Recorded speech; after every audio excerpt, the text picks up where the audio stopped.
Hello मेरे 12th class के चीते। तो कैसे हो आप लोग यार। मैं उम्मीद करता हूँ कि आप सब बढ़िया होंगे और सब मजे में होंगे। तो दोस्तों, अपना चैप्टर नंबर 2 चल रहा था, प्रिंसिपल ऑफ मैनेजमेंट चल रहा था। ऑलरेडी 6 लेक्चर अपलोड हो चुके हैं। अपन ने हेनरी फ्योल तक के सारे प्रिंसिपल खत्म कर चुके होंगे। और मैं उम्मीद करता हूँ कि आपने वो वीडियो देख के आपने क्वेश्चन तो सोल्व करे होंगे। भाई जिन्होंने नहीं किए हैं तो प्लीज यार मैं बोलता हूं कि वो वीडियो देखो और एक बार प्रैक्टिस कर लो। एक बार उन क्वेश्चनों की प्रैक्टिस कर लो, जिससे कि आपको वो जो प्रिंसिपल जो आपने हेनरी फ्योल के 14 याद करी है तो वो आपको रिवाइज होते रहे। तो दोस्तों भाई आज अपन मिले हैं अपने नेक्स्ट प्रिंसिपल के बारे में, नेक्स्ट साइंटिस्ट के बारे में जिन्होंने प्रिंसिपल निकाले थे। ठीक है दोस्तों, इंपॉर्टेंट चैप्टर है, इंपॉर्टेंट पार्ट है। आज इंपॉर्टेंट का इंपॉर्टेंट ही खत्म कर देते हैं। ये वाले लेक्चर जो इस वाला मतलब अपन आज बात करने वाले हैं टेलर साइंटिफिक प्रिंसिपल के बारे में।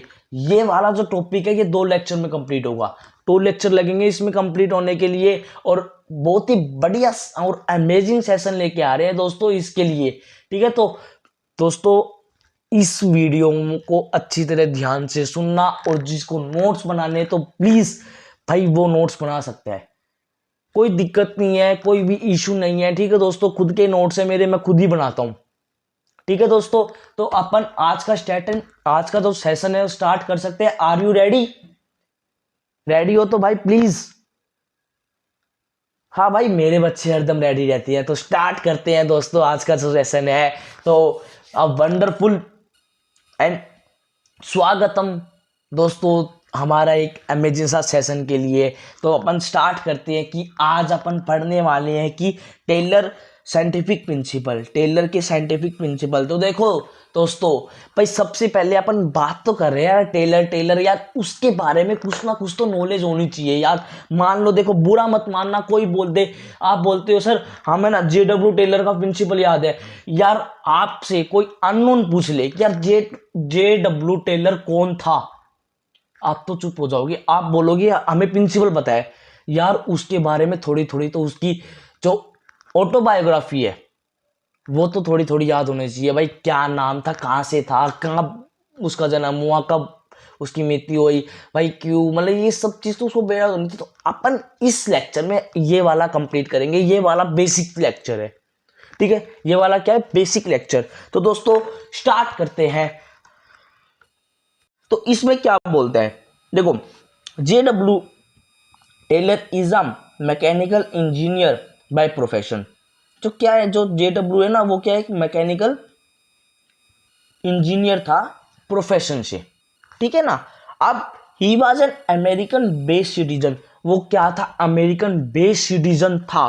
ठीक है, he was also known as founder of scientific.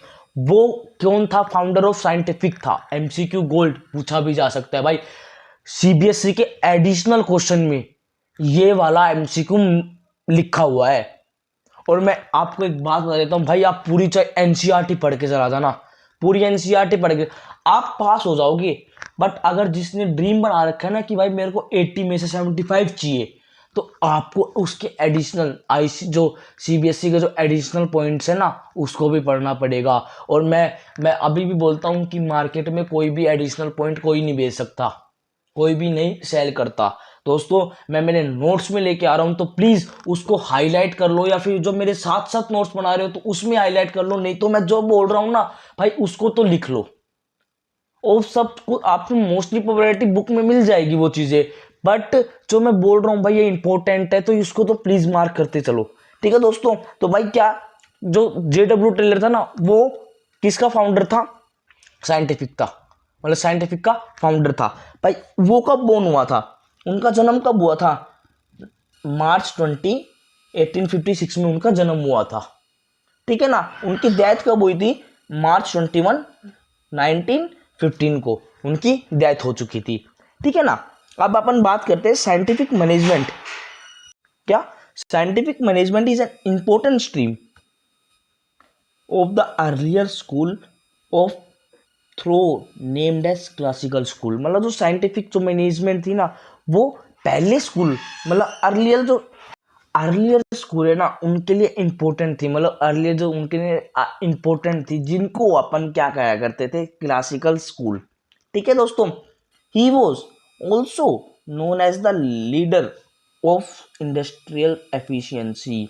तो एमसीक्यू गोल्ड बन के क्वेश्चन आ सकता है भाई, who was the leader of industrial efficiency. ठीक है दोस्तों, तो यार मैं चैलेंज नहीं कर रहा देखो किसी को, बट मैं बोलता हूँ अगर मेरी वीडियो देख के किसी अननोन से पूछोगे ना भाई, इसका आंसर उनको नहीं पता, डेफिनेटली उनको नहीं पता होगा। तो मैं चाहता हूँ कि एक बार टेस्ट तो लेना भाई, मतलब सामने वाले को टेस्ट तो करना कि भाई वो जहाँ से पढ़ रहा है क्या वो ठीक है, या फिर जो मेरे से पढ़ रहा है क्या वो ठीक है। बट देखो मैं बोलता हूँ भाई टेस्ट तो लेना चाहिए।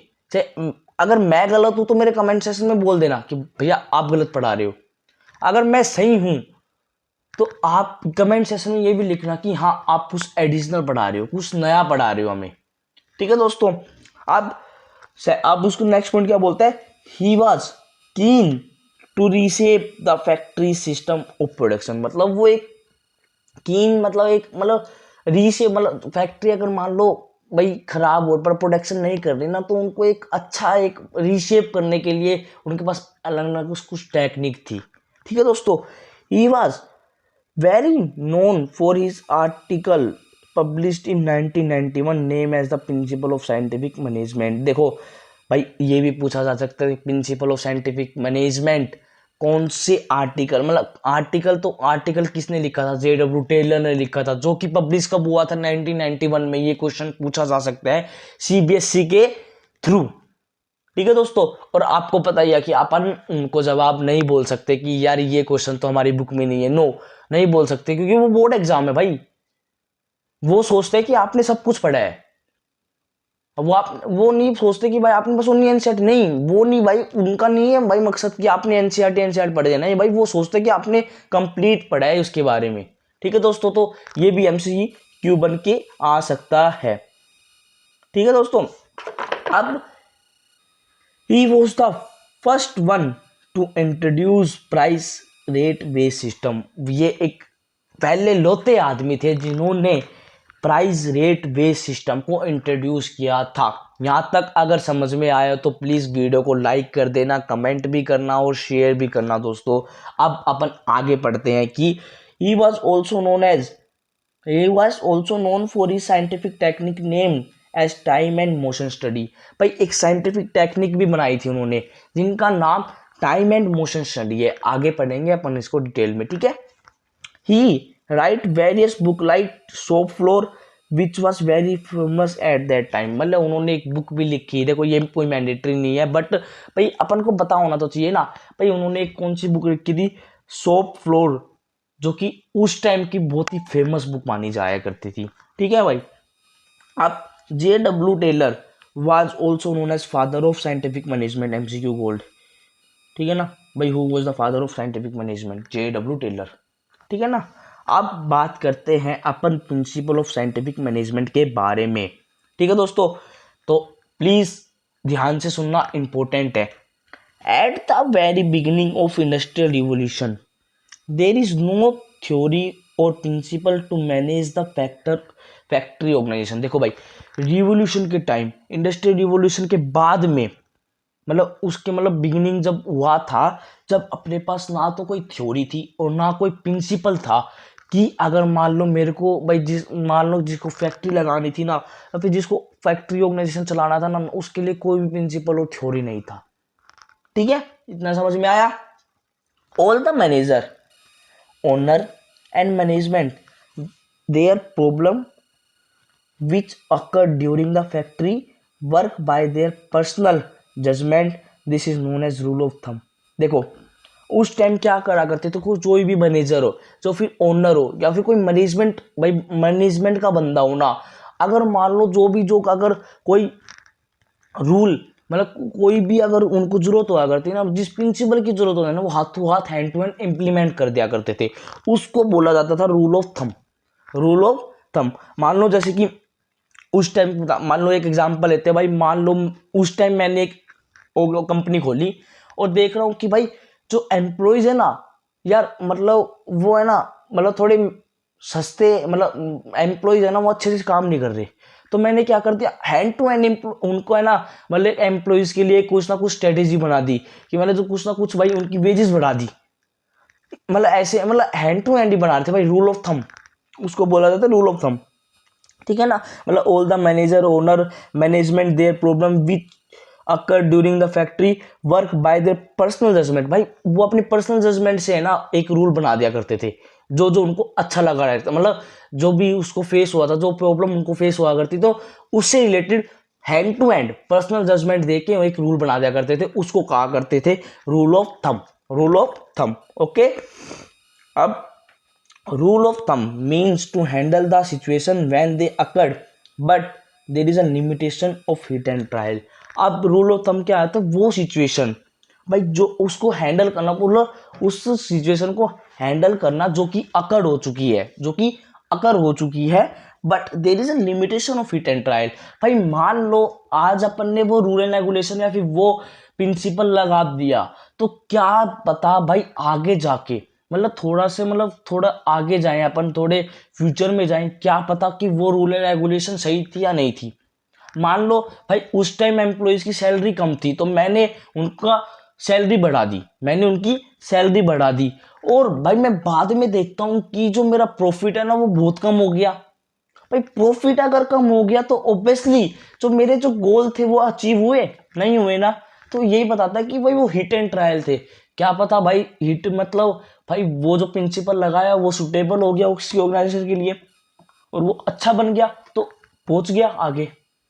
क्या भाई वो मतलब जो प्रिंसिपल लगाया वो बैड लगाया, जिससे कि जो ऑर्गेनाइजेशन जो अपन ने कंपनी चलाई थी, जो अपन ने फैक्ट्री ओपन करी थी, वो एट पॉइंट ऑफ सेटअप पे भी आ गई, मतलब सेटअप भी हो सकती थी। ओके दोस्तों, अब फोर्थ पॉइंट क्या बोलते हैं, so at the time there is a, एक मिनट, so at the time there is a high need to follow a scientific approach which define the principle and develop the alternative solution, estimating consequences, measure of the process, and in last draw the conclusion। क्या अब उस time मतलब क्या नाम है, एक है ना अपन को बहुत ज्यादा भारी नीड हो गई थी कि अपन को साइंटिफिक अप्रोचेस को यूज करना चाहिए, जिससे कि जो अपनी जो प्रॉब्लम है वो भी अच्छी तरह से भाई खत्म हो चुके, अपन को एक बढ़िया सोल्यूशन मिल सके, और जो अपनी जो ऑर्गेनाइजेशन है वो अच्छी तरह से काम भी कर सके, और क्या नाम है एक कंक्लूजन भी दे सके। ठीक है दोस्तों, आया समझिए फोर्थ पॉइंट। फिफ्थ पॉइंट बोलता है कि then a person came name as J.W. Taylor to solve the above problem and suggest scientific management which is opposed to rule of thumb। ठीक है, तो मतलब एक पर्सन निकल के आया भाई, जादूगर, जादूगर। तो जादूगर कौन था उस टाइम, J.W. टेलर। ठीक है ना, जो कि उस प्रॉब्लम का निवारण लेके आया और उनको बताया कि आप है ना साइंटिफिक मैनेजमेंट को अपोज मतलब फॉलो करो, जो कि अपोज था रूल ऑफ थंब की, मतलब रूल ऑफ थंब के अपोजिट था। ठीक है दोस्तों, as per J.W. Taylor scientific management नी means knowing exactly what you want man to do and seeing what they do it in the best and cheapest way. तो मतलब क्या बताता है कि साइंटिफिक मैनेजमेंट है ना, उनको पता थी एग्जैक्टली क्या तो मैन करना चाहता है, और and seeing what they do, और क्या मैन कर रहा है, जिससे कि जो भाई काम कर रहे हैं तो वो इजी वे में और चीपेस्ट वे में हो जाए। ठीक है ना, ये मतलब साइंटिफिक मैनेजमेंट है ना वो जानता था, उसको पता था। J.W. Taylor suggest that human activities should be break up into small part and found and found out the way to do it efficiently and effectively so that productivity can be increased। तो भाई उसको पता था कि है ना जो human की जो एक्टिविटी है ना उसको ब्रेक डाउन कर सकती है अपन, मतलब जैसे मान लो भाई प्रोडक्शन मैनेजर को भाई अब एक बंदा तो यार सेल डिपार्टमेंट भी नहीं संभाल सकता, ना कोई भाई परचेज डिपार्टमेंट भी नहीं संभाल सकता, क्यों, तो उन्होंने क्या किया भाई, उनको पता था कि जो ह्यूमन की जो एक्टिविटी है ना वो ब्रेक डाउन हो सकती है, और उनको एक स्मॉलर पार्ट में ब्रेक डाउन कर सकते हैं, और जो जो भाई उसकी क्या नाम है मतलब नीड है ना, उस हिसाब से उन बंदे को, उन जो एम्प्लॉइज लग रहे हैं या फिर कोई जो पर्सन लग रहे हैं अपनी ऑर्गेनाइजेशन में, उनको एक सही सेटअप वे में मतलब फिट कर देना। फिट इन द सेंस मतलब किसी को प्रोडक्शन में डाल दिया तो किसी को सेल डिपार्टमेंट में डाल दिया एज पर देयर क्वालिफिकेशन, जिससे कि एफिशिएंटली एंड इफेक्टिवली अपना काम हो चुके और अपनी जो प्रोडक्टिविटी है ना जो उसको भी अपन इंक्रीज कर सके। ओके दोस्तों, इतना समझ में आ गया होगा मैं उम्मीद करता हूँगा। ठीक है, अब बोलता है कि there are the 4 principle suggest by the F W. Taylor. F W. Taylor ने 4 प्रिंसिपल दिए थे, तो मेरे साथ नाम याद कर लेना। क्या? Science note thumb of rule, science note thumb of rule, harmony note discard, cooperation note individualism, development of each और एवरीवन टू हिज और हर ग्रेटर एफिशिएंसी एंड प्रोपेंसिटी। ठीक है दोस्तों, तो आया समझ में होगा, ये समझ में आया इतना। तो दोस्तों आज का जो लेक्चर है, आज का जो सेशन है यहीं समाप्त होता है। तो मैं उम्मीद करता हूँ कि आपने बेसिक एफ.डब्ल्यू. टेलर का अपन ने बेसिक अच्छी तरह से समझा है, अपन ने जाना है कि एफ.डब्ल्यू. कौन था, क्या लेके आया। ठीक है, मतलब ये सब चीज़ अपन ने पढ़ चुके हैं। ठीक है दोस्तों, और आपने अच्छी तरह नोट्स भी मेंटेन कर लिए होंगे जिन्होंने लिखा है। तो भाई आप इसको एक बार अभी हैंड टू हैंड रिवाइज कर लेना। ठीक है दोस्तों, नेक्स्ट लेक्चर बहुत ही जल्दी अपलोड करूंगा मैं मेरे यूट्यूब चैनल पे। तो दोस्तों मिलते हैं नेक्स्ट लेक्चर में। Let's rock the 24th and 25th examination of the 12th class. देखो 24th में भी बहुत मतलब बच्चों ने मेरे पास भाई मतलब ठीक है ट्रस्ट किया था। मैं बोलता हूँ प्लीज़ एक सपोर्ट करना, बहुत ज़्यादा बेनिफिट होगा आपको, बहुत ही बढ़िया बेनिफिट, मतलब बहुत ही हायर लेवल पे आपको बिजनेस एंड इकोनॉमिक्स में कोई भी डाउट नहीं होगा। ठीक है दोस्तों, जो डाउट है आप प्लीज़ कमेंट सेशन में बताओ, कोई दिक्कत नहीं है, मैं कमेंट सेशन में वो भी अपलोड करूँगा आपके लिए। ठीक है दोस्तों, मैं आपके पर्सनल कॉन्टैक्ट तक बात करूँगा। ठीक है दोस्तों, तो उम्मीद करता हूँ कि आपको ये वाला सेशन अच्छा लगा होगा, और प्लीज़ इस वीडियो को अच्छी तरह अपने दोस्तों के पास शेयर करना और बेल आइकन दबाना मत भूलना प्लीज़, और कमेंट करना कैसी लगी वीडियो, आपको समझ में आया है तो।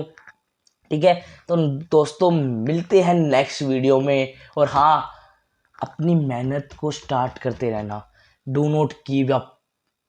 ठीक है, a day start with a beautiful morning and with a wondering day. Okay दोस्तों, तो मिलते हैं नेक्स्ट लेक्चर में। तो उम्मीद करता हूँ कि आपको ये वाला लेक्चर अच्छा लगा होगा। थैंक यू एंड हाँ प्लीज़ सपोर्ट मी।